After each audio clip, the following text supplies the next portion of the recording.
नमस्कार दोस्तों, मेरा नाम है विशाल और मैं आपका स्वागत करता हूं हमारे YouTube चैनल जिसका नाम है माय विद्यालय। और हम बात कर रहे थे भारतीय संविधान के भाग 4 राज्य सरकार की। ठीक, पिछले वीडियो में हम लोगों ने इसके अंतर्गत बात की थी हाई कोर्ट की, जिसे हमने 2 भागों में कवर किया था। और आज बात करेंगे हम अधीनस्थ न्यायालयों की। ठीक, अधीनस्थ न्यायालय, सबऑर्डिनेट कोर्ट्स। बात करते हैं राज्य की न्यायपालिका में एक उच्च न्यायालय एवं अधीनस्थ न्यायालय होते हैं। ठीक, जो किसके अंडर काम करते हैं? ये काम करते हैं हाई कोर्ट के अंडर, जिन्हें निम्न न्यायालयों के नाम से भी जाना जाता है। इन्हें अधीनस्थ न्यायालय कहने का कारण ये है कि ये उच्च न्यायालय के अधीन हैं। ये काम करते हैं किसके अधीन? ये करते हैं हाई कोर्ट के अधीन। ये हाई कोर्ट के अधीन एवं उसके निर्देशानुसार जिला और निम्न स्तरों पर कार्य करते हैं। ठीक, अब बात करते हैं इसमें संवैधानिक उपबंधों की। संविधान के भाग 6 में अनुच्छेद 233 से 237 तक इन न्यायालयों के संगठन एवं कार्यपालिका से स्वतंत्रता सुनिश्चित करने वाले उपबंधों का वर्णन किया गया है। ठीक, अब बात करते हैं जिला न्यायाधीश की नियुक्ति की। जिला न्यायाधीश की नियुक्ति, पद स्थापना एवं पदोन्नति राज्यपाल द्वारा राज्य के उच्च न्यायालय के परामर्श से की जाती है, हाई कोर्ट की सलाह पर की जाती है। वह व्यक्ति जिसे जिला न्यायाधीश के रूप में नियुक्त किया जाता है, उसमें निम्नलिखित योग्यताएं होनी चाहिए। कौन सी? पहला, वह केंद्र या राज्य सरकार में किसी सरकारी सेवा में कार्यरत ना हो। ठीक, दूसरा, उसे कम से कम 7 साल का अधिवक्ता का अनुभव हो। ठीक, 7 साल से वो अधिवक्ता हो। तीसरा, हाई कोर्ट ने उसकी नियुक्ति की सिफारिश की हो। अब बात करते हैं दूसरे की, अन्य न्यायाधीशों की नियुक्ति की। राज्यपाल जिला न्यायाधीश से भिन्न व्यक्ति को भी न्यायिक सेवा में नियुक्त कर सकता है, किंतु ऐसे व्यक्ति को राज्य लोक सेवा आयोग और हाई कोर्ट के परामर्श के बाद ही नियुक्त किया जा सकता है। बात करते हैं तीसरे की, अधीनस्थ न्यायालयों पर नियंत्रण। जिला न्यायालयों एवं अन्य न्यायालयों में न्यायिक सेवा से संबंधित व्यक्ति की पदस्थापना, पदोन्नति एवं अन्य मामलों पर नियंत्रण का अधिकार हाई कोर्ट को प्राप्त होता है। ठीक, इसीलिए तो इन्हें अधीनस्थ न्यायालय बोला जाता है। बात करते हैं चौथे की व्याख्या की। जिला न्यायाधीश के अंतर्गत नगर दीवानी न्यायाधीश, अपर जिला न्यायाधीश, संयुक्त जिला न्यायाधीश, सहायक जिला न्यायाधीश, लघु न्यायालय का मुख्य न्यायाधीश, मुख्य प्रेसिडेंसी मजिस्ट्रेट, अतिरिक्त मुख्य प्रेसिडेंसी मजिस्ट्रेट, सत्र न्यायाधीश, अतिरिक्त सत्र न्यायाधीश एवं सहायक सत्र न्यायाधीश आते हैं। ठीक, न्यायिक सेवा में वे अधिकारी आते हैं जो जिला न्यायाधीश एवं उससे नीचे के न्यायिक पदों से संबंधित होते हैं। बात करते हैं पांचवे की, कुछ न्यायाधीशों के लिए उक्त उपबंधों का लागू होना। राज्यपाल यह निर्देश दे सकता है, मतलब ये शक्ति किसके पास होती है? ये होती है राज्यपाल के पास, कि उक्त प्रावधान राज्य की न्यायिक सेवा से संबंधित न्यायाधीशों के किसी वर्ग या वर्गों पर लागू हो सकते हैं। ठीक, अब बात करते हैं राष्ट्रीय कानूनी सेवा प्राधिकरण यानी NALSA, national legal service authority. तो भैया इसका काम यही है कि सारे लोगों तक न्याय की पहुंच को आसान बनाना, जो कि गरीब वर्ग है, ठीक, जिसको अक्सर होता है कि भैया न्याय नहीं मिल पाता, तो उसके लिए भी न्याय को आसान बनाना। भारत के संविधान का अनुच्छेद 39A समाज के कमजोर वर्गों के लिए निशुल्क कानूनी सहायता का प्रावधान करता है और सबके लिए न्याय सुनिश्चित करता है। संविधान का अनुच्छेद 14 एवं 22(1) राज्य के लिए यह बाध्यकारी बनाता है कि वह कानून के समक्ष समानता सुनिश्चित करने के साथ ही एक ऐसी कानून प्रणाली स्थापित करे जो सबके लिए समान अवसर के आधार पर न्याय का संवर्धन करे। ठीक। 1987 में कानूनी सेवा प्राधिकरण अधिनियम संसद द्वारा अधिनियमित किया गया, जो 9 नवंबर 1995 से लागू हुआ, ताकि अवसर की समानता के आधार पर समाज के कमजोर वर्गों को मुफ्त एवं सक्षम कानूनी सेवाएं उपलब्ध कराने के लिए राष्ट्रव्यापी एक समान नेटवर्क स्थापित किया जा सके। ठीक।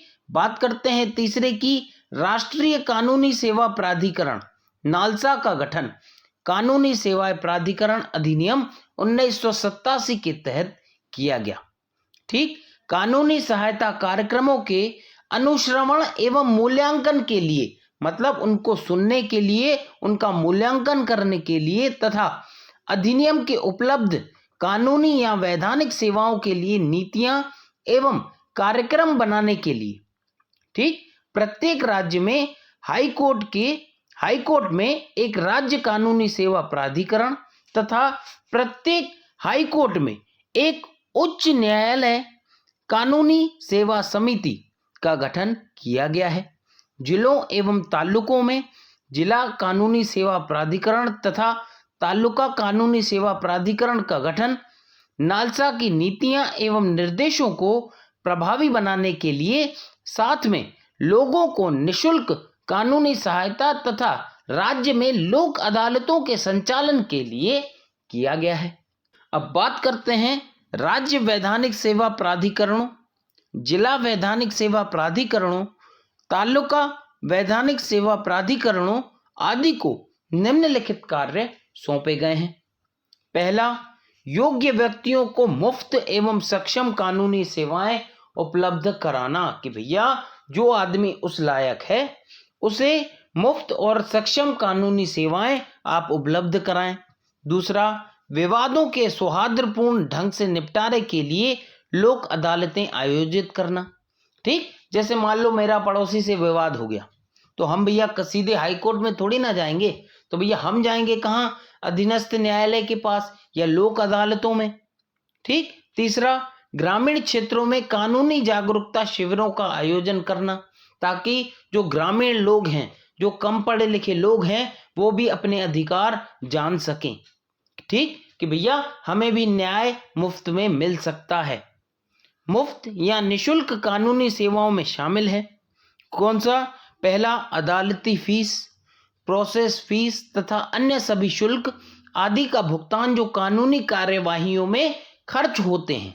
ठीक। कानूनी कार्यवाहियों में खर्च होते हैं। दूसरा, कानूनी कार्यवाहियों में अधिवक्ताओं, वकीलों की सेवाएं उपलब्ध कराना। तीसरा, कानूनी कार्यवाहियों से संबंधित आदेशों को प्रभावित प्रतियां एवं अन्य दस्तावेज प्राप्त करना एवं वितरित करना। ठीक। बात करते हैं चौथे की, अपील पेपर बुक आदि की तैयारी, जिसमें दस्तावेजों का मुद्रण एवं अनुवाद भी शामिल है।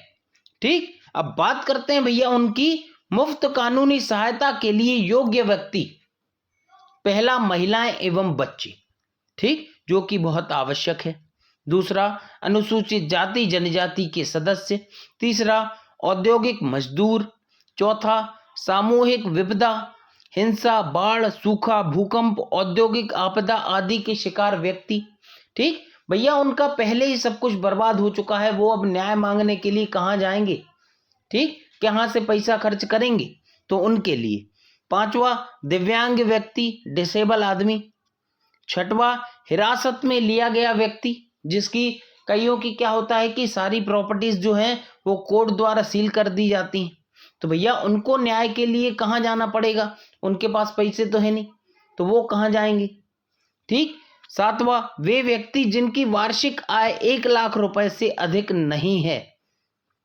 सर्वोच्च न्यायालय में कानूनी सहायता समिति के लिए यह सीमा 1.25 लाख रुपए है। ठीक। और आठवां, मानव तस्करी के शिकार व्यक्ति तथा भिखारी। ठीक। जो मानव तस्करी का शिकार व्यक्ति है या जो भिखारी है, भैया भिखारी के पास पहले ही कुछ नहीं है। ठीक। तो वो कैसे अपने न्याय के लिए वहां जाएगा, कोर्ट में जाएगा, खर्च करेगा? अब बात करते हैं लोक अदालतों की। लोक अदालत एक मंच, एक फोरम है जहां वे मामले जो न्यायालय में लंबित हैं अथवा अभी मुकदमे के रूप में दाखिल नहीं हुए, यानी न्यायालय के समक्ष अभी नहीं लाए गए हैं, सौहार्दपूर्ण ढंग से निपटाए जाते हैं। यानी दोनों पक्षों के बीच विवाद का समाधान लोक अदालतों में कराया जाता है। ठीक, मान लो मेरी पड़ोसी से लड़ाई हो गई, भैया किस बात पे लड़ाई हुई? लड़ाई इस बात पर हुई कि वो जो है मेरे जो कपड़े तार पर सूख रहे थे वो उसके साइड गए तो उसने फाड़ दिए। ठीक, तो भैया हमारी थोड़ी सी लड़ाई हो गई, हाथापाई हो गई, हम जाएंगे वो अधीनस्थ न्यायालय में, तो वो हमारा क्या करवा देंगे? वो करा देंगे हमारा कॉम्प्रोमाइज। ठीक, यानी वो हमारे मामले को सौहार्दपूर्ण ढंग से निपटा देंगे कि भैया ठीक है, चलो उसकी गलती हो गई, आप एक काम करो, 100-200 रुपए उसको दो, वो अपने नए कपड़े ले लेगा, फ्री हो जाएगा। खैर इतने सस्ते कपड़े नहीं आते आजकल। तो मतलब कुल मिला के लोक अदालतों में जो है वो मामले कॉम्प्रोमाइज करवा दिए जाते हैं, निपटा दिए जाते हैं। ठीक, अब बात करते हैं इसके अर्थ की। सर्वोच्च न्यायालय ने लोक अदालत संस्था के अर्थ को निम्न प्रकार से परिभाषित किया है। किसने? सुप्रीम कोर्ट ने। लोक अदालत न्याय व्यवस्था का एक पुराना स्वरूप है जो कि प्राचीन भारत में प्रचलित था और इसकी वैधता आधुनिक भारत में भी समाप्त नहीं हुई, आधुनिक युग में भी समाप्त नहीं हुई। लोक अदालत का अर्थ है जनता की अदालत या न्यायालय। यह व्यवस्था गांधीवादी दर्शन पर आधारित है। यह वैकल्पिक विवाद का समाधान का एक अंग है। भारतीय अदालतें लंबित मुकदमों के रोष से दबी हैं।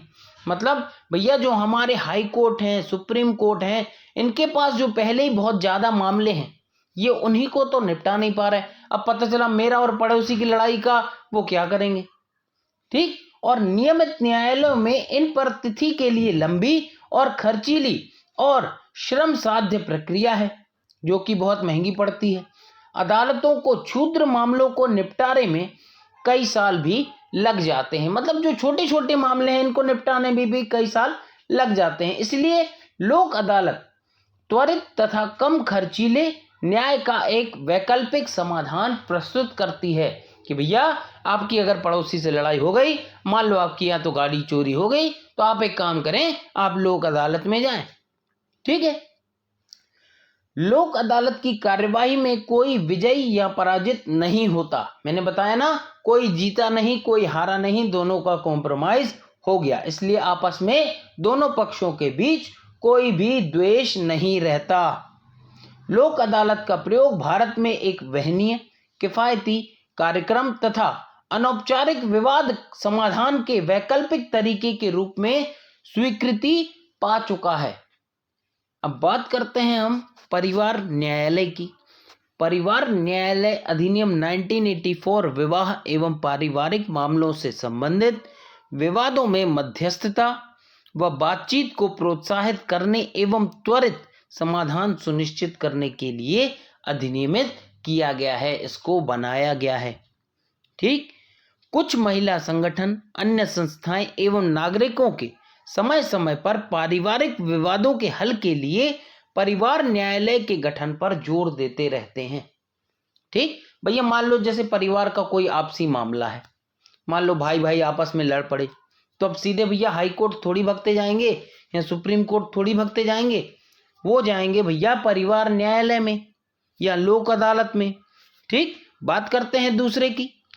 विधि आयोग ने अपनी 59वीं रिपोर्ट में इस बात पर जोर दिया है कि परिवार संबंधी विवादों में न्यायालय को साधारण सिविल मामलों में अपनाए जाने वाले दृष्टिकोण से बिल्कुल अलग दृष्टिकोण अपनाना चाहिए और ऐसी कोशिश करनी चाहिए कि मुकदमा चलने के पहले ही समझौता हो जाए। ठीक, ये लड़ाई आगे ना बढ़े।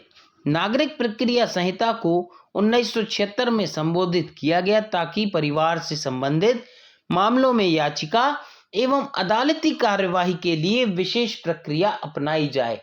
ठीक, जो पारिवारिक मामले हैं भैया उनको जो है वो सिविल मामला ना समझा जाए। ठीक, उनके लिए एक थोड़ा सॉफ्ट दृष्टिकोण अपनाया जाए। हालांकि अब भी न्यायालयों द्वारा पारिवारिक वादों के समाधान के लिए मध्यस्थता या समझौताकारी उपायों का यथेष्ट उपयोग नहीं किया जाता। ये जो कोर्ट्स हैं, इनको लेकर अभी भी थोड़ी सी हार्ड हैं, सॉफ्ट नहीं हैं, और इन मामलों को सामान्य सिविल मामलों की तरह देखा जाता है और बरता जाता है, जिसमें विरोधी दृष्टिकोण भी हावी रहता है। इसलिए जनहित में इस बात की आवश्यकता अनुभव